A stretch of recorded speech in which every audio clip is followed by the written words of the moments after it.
Hello, I'm Zett, and today I show you something that only works on a PlayStation Vita that is running the version 3.00 to version 3.20.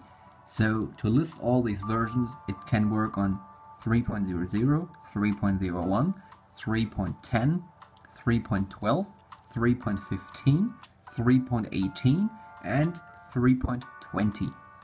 If your PS Vita is running a newer version, you cannot use this, and if your PS Vita is running an older version, you can also not use this. As you can see, my PS Vita is running version 3.18.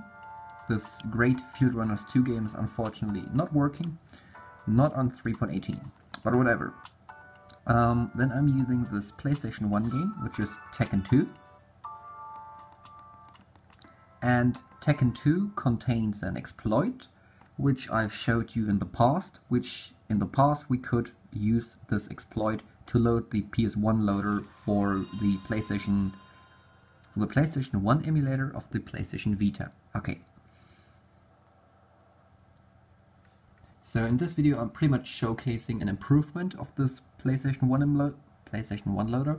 This improvement is called the TNX eCustom firmware. So an eCustom firmware for the PlayStation 1 emulator by Total Noob. At first you have to buy and download an PS1 exploit game. There are currently 3 exploit games for the PS1 emulator. In the video description is a list, and at the very end of the list, or near the end of the list, there are 3 PS1 games listed. For example, Tekken 2, then XS Moto, and Super Sports Bike. Okay, how to trigger the exploit in Tekken 2. In Tekken 2 it's pretty easy to trigger the exploit. You start the game, start a survival battle, and then you get your ass beaten like you've never gotten your ass beaten. And I'm not joking, I have to lose this fight for the exploit to work. And it looks like Paul is pretty much winning. Perfect, okay. Then we have you lose, then we have this high score of 0 wins, my personal high score, and then the exploit will work, or launch. So you can see, green screen, and then we have this nice menu, which is called, well, it's just a menu loader, whatever, but the menu loader contains TNX by Total Noob as a title. Then we have this picture of my Grandia game and the amount of free space, which is currently 7.54 gigabytes. Then you can see the icon and the name changes depending on the left which game I'm highlighting. Currently I'm highlighting Chrono Cross, and as you can see I have some very cheaply made icons for these 2 games. I just made them for testing, but the Tekken 3 icon is accurate and nice. Then if you keep the PlayStation button pressed and go to settings, we have this screenshot function. The screenshot function is usually only supported in a very few amounts of official PS1 games, and if the PS1 game does not support the screenshot function, the game, well, you are then unable to make a screenshot of this game. The TNX eCustom firmware unlocks this screenshot function for any game. So if I would, for example, launch this Grandia game in the background here, and then want to screenshot something, I will be able to, because this is now unlocked. If I press screenshot, it's screenshotting the, well, pretty much this, everything you can see on the screen will be screenshotted, and it will be saved into the Photos application of the PS Vita. This is, well, in theory very nice, but it has one bad downside, and I'm going to show you this bad downside. Gallery, all pictures, and there we go. And this downside is the screenshot contains a watermark, whatever, a signature, which pretty much ruins the screenshot in my opinion. Like, sure, this is now easy to remove, you just replace it with some black background, but if you have full screen game of, for example, Final Fantasy, and you want to screenshot a cool location, then you have this signature, which is pretty much ruining the screenshot. I pretty much dislike that you have the signature in the screenshot, but whatever. Then under controller settings we can assign buttons, we can custom assign buttons. So for example, if I don't want to use L1 for L For the L trigger I can just change it to any other button, which is very nice. I'm not sure if this is available by default, but you can change it via TNX. Then you can also assign the touchscreen at the screen corners for various keys, like up, down, left, right, X, square, L1, 2, 3, L, R1, 2, 3, whatever. You can also assign the rear touchscreen. For example, top left corner is L2 and bottom left corner is L3, and on the right it's R2 and R3, which is very nice. Then you can assign different controllers, which is also nice, and you can switch the modes between digital and analog, which pretty much switches the functions of the digital cross and the analog knob, the left one. Then under other settings we have bilinear filtering, which makes the games look a bit smoother. Disk loading speed, you can change this to normal or to fast. I usually have it on fast because most of the games I play support it. Then volume adjustment, which is, you can make the games louder, I don't need this. And then the screen mode, which is very nice. Especially on PlayStation TV, the screen modes are nice to have because on the PlayStation TV I think the custom function is not available. And via custom you can stretch the screen to pretty much be bigger than the screen itself, and you can pretty much stretch the screen to whatever aspect ratio you like. This is very nice on the PlayStation TV because the PlayStation TV can be played in 1080, so pretty much full HD, and playing PS1 games in full HD sounds like a cool thing.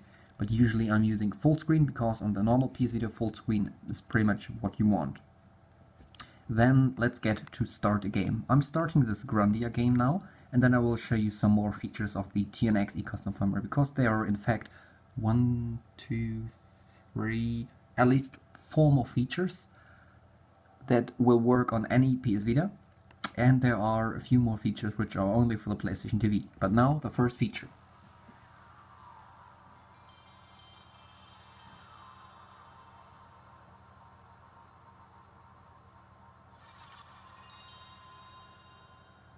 The first feature is pretty much that you can have the old PlayStation 1 startup sound and logo if you copy the BIOS of the PlayStation 1 onto your memory stick. This enables you to get the grey boot logo and the original sound. You can also install a custom BIOS, which pretty much grants you the ability to change the text and the picture, or even the startup video, while starting PS1 games. It is worth to mention that some games crash if you use the custom BIOS. For example, if I wanted to launch Tekken 3, my PS Vita would just freeze, because apparently Tekken 3 does not like to be started with a custom BIOS. Then inside of a game we have a few more settings. For example, the memory card utility function. In there, this is funny. It's not listing the Grandia save datas, it's listing the Tekken 2 save datas. Okay, this function is in the end useless. But we now have the switch disk function, which sometimes will tell you cannot switch disks now because the game didn't tell you to switch disks. But that's not a problem because you can reset the game, select the disk you want to start, for example disk 2, press OK, and the game will restart. With a custom BIOS, if you set up a custom BIOS, if not, you just get the normal one, and then you can play disc 2. For example, in, I'm not sure, Final Fantasy for the PlayStation 1, there's one version which has 4 discs, so you can switch between all 4 discs, which is also very nice. Then another feature is, look at the speed of these rotating triangles. If I press R and then select, it pretty much speeds up the game, but it does not speed up the sound. So the sound is not distorted, but the game is running pretty much sped up. As you can see, they are very, very fast. If I now load save datas, it will take only a few seconds to load them. Usually it takes pretty much ages to load all these 5 save datas. If I now load this save data, I will be inside of the game. As you can see, this thing is spinning out of control, but if I press R and select again, I'm back to normal speed. As you can see, now it's running at normal speed. And if I press R and select, it's running in a sped up version. So pretty much this is the turbo mode for the PlayStation 1 games, which is very nice if you have a lot of text you don't want to read, but you have to pretty much skip the text to play the game. Okay, another function is if you press, if you keep L pressed and then press select, you should be able to return to the menu, which is the loader menu, and then you can launch another game, for example Tekken 3. But currently I can't because I'm using a custom BIOS and this would crash the game. So I will just restart Grandia. And the last feature I'm going to show you on the on the PS Vita. Other settings, screen full, okay. The last thing I will show you on the PS Vita is a SafeState feature, so you pretty much can save the game and load this saved state whenever you want, which is very nice to have, because in some games you can't save wherever you want. But via the SafeState feature, you will be able to save wherever you want. If you keep select pressed for a few seconds, you get this SafeState plugin. If you press R on one of these 10 slots, 0, 1, 2, 3, and so on, it will save the state. I will just do this. It will save the state, you will get a waiting screen, and then you should return to the game. Otherwise, the Vita might crash.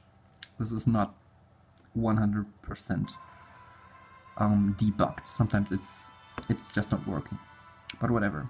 You can also load save state via the L button, and this should, as you can see, now I'm in the city 2 of Grandia. Previously I was in city 1. So the safe state loading feature is nice.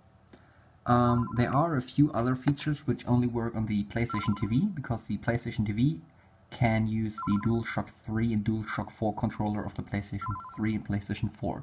For example, rumble features and other nice features which only work with the controller. But this is pretty much everything I wanted to show you about the TNX eCustom firmware. And I think I've also found a bug that if you load a save state and then try to return to the menu, it will crash the emulator. There we go.